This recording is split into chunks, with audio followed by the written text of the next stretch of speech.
Hello and welcome to Pro Trader Strategies Market Commentary for Tuesday, November the 21st. My name's Eric Wilkinson. Some of you may recognize me as the Wolfman from CNBC, Fox Business, or even the Wall Street Journal for my commentary on everything from economic to geopolitical and market analysis. Please keep in mind that everything that we talk about in these market commentaries is not a solicitation to buy or sell any of these securities or strategies. At the end of the day, we're here to teach you some different strategies that you can implement into your portfolios, but please do that in your own way. The reason why I can't give you a recommendation on a particular stock or strategy is because I don't know your risk parameters. I don't know what's in your portfolios, and therefore what I'm doing could be counterintuitive to what you are already doing. Please remember that past performance of any trading system or methodology is not necessarily indicative of future results. Having all that out of the way, let's get this on.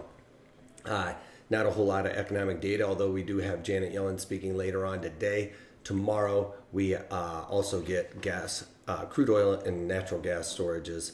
So that should be something that could be market moving and durable goods. Only thing we got here was existing home sales came in at 5.49 million units, expected to be 5.42 million units, so better than expected. Again,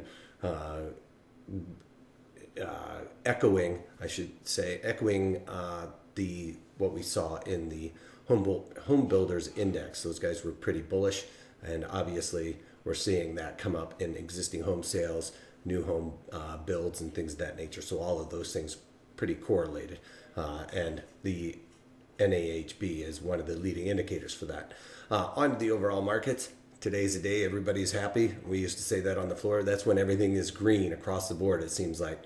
And with that being said, we've got crude oil up here about up 30 some odd cents right now.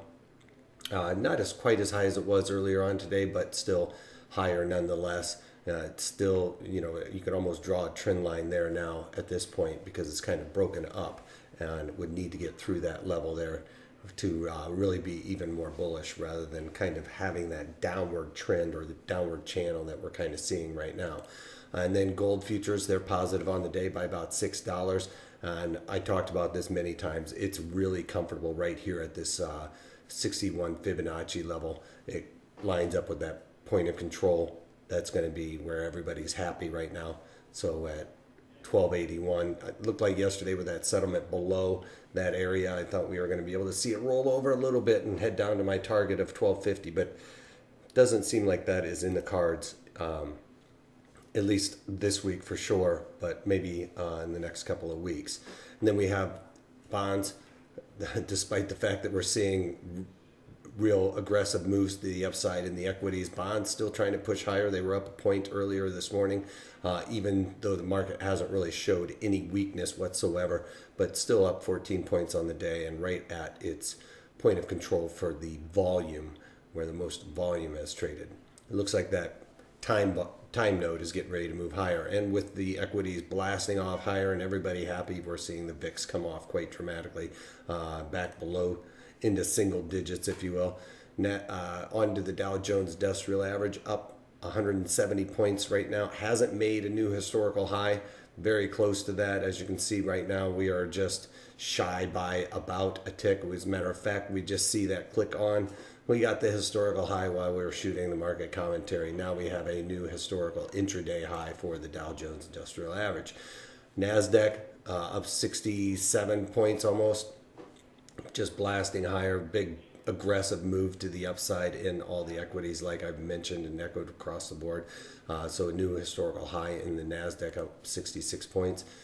E-mini S&Ps not quite printing that 2600 number, but the SPY did print up there. So if you guys remember, I talked about this on Friday. I needed to get out of this long straddle that I had on. I was long the November 255 straddle, and I originally paid $4.87 for that. So now to get to break even, you add in that debit to the call strike, which is the 255, so 259.87-ish, or to the downside, add or subtract that out from the 255 strike and being $4.80, so it's right around 250 and change to the downside is where I needed to go. And with this winding up, I thought it was going to break out to one side or the other. It never really did it during that time frame. And I was going to cover that trade for a loss, but I got sidetracked getting ready for Friday's webinar and got filled actually during, they notified me that I was taking possession of those longs because the longs were in the money. So I got auto elected on those. So I was long the ETF for SPY and didn't take it off yesterday, but today with this move higher, we've been able to get out of those assigned ETF stock, if you will.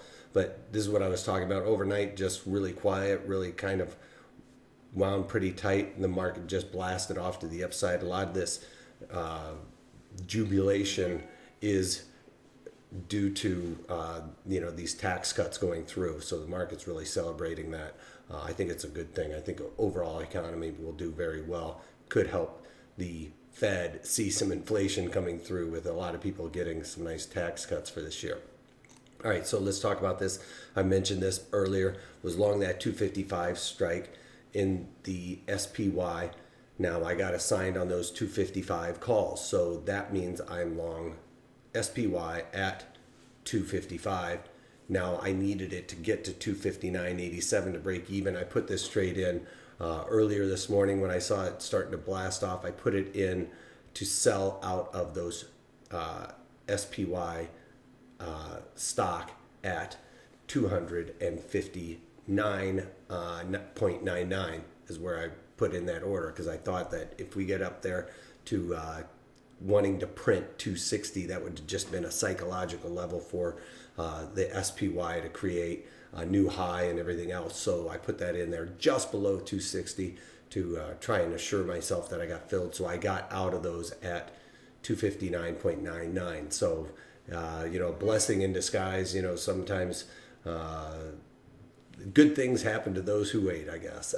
Just a couple of days afterwards, I was able to become profitable in a sense. As a matter of, I'm looking at it as a scratch. You take out all the commissions and everything else, and it probably ultimately is a scratch. But nonetheless, scratch is a winner in my book, especially on something like that where it was looking like a loss on that trade. So that worked out quite nicely. I haven't added anything because it's such a quiet day, and coming into this holiday break with Thanksgiving coming up, I'm not really going to probably add a whole lot going forward. So that until at least maybe next week, and then I'll start adding some more things. But I got out of that big margin hog. I'm going to probably be looking at deer. So keep your eyes out on Twitter at Wolfman's blog to see if I tweet out anything about deer going forward. But I don't know if I'm going to be messing around with that either.